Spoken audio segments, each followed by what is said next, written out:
యో బాయ్స్, పొద్దున్నే అందరికీ నా నమస్కారాలు. సాక్క బండిని బాయికాడికి అయితే కొట్టమన్నా మావాడిని. ఎందుకో చెప్తా, ఇప్పుడు వినండి. ఎందుకంటే బాయికాడ ఏం పని లేదు కాబట్టి. నాకు అర్థం కాలేదు సార్.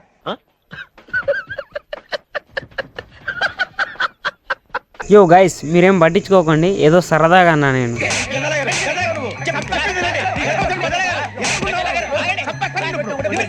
బాయికాడికి ఎందుకు వచ్చినామంటే నార్మల్కి నీళ్లు తీసేయనీకి. నార్మల్కి నీళ్లు తీసేసిన తర్వాత మళ్ళీ ఇంటికైతే వచ్చినాం. ఇంటికి వచ్చి ఒక బుక్కెడంత తిన్న తర్వాత మా వాళ్ళు కూడా ఎరువు సంచులు ఉన్నాయని వేసుకురమ్మంటే పోయినాం. ఎరువు అంటే ఏ ఎరువు అనుకుంటున్నారు? గొర్రె పెండ. బండి మీద 2 ఎరువు సంచులు వేసుకొని మళ్ళీ వేరే బాయికాడికి అయితే పోయినాం. ఇంకో బాయికాడికి వచ్చి సంచులను అయితే ఆడ వేసినాం. ఈ సంచులు దేనికి అనుకుంటారు? అదే మన ఎల్లిపాయ, ఉల్లిపాయ, ఎల్లిగడ్డ అంటారుగా, దానికోసమే. దానికి ఉల్లిగడ్డకైతే ఎరువు చల్లితే కొంచెం పవర్ వస్తుంది కదా, అందుకోసమనే ఈ ఎరువునైతే తీసుకొచ్చినాం. ఓకే బాయ్, నెక్స్ట్ ఇంకో వీడియోని అయితే కలుద్దాం.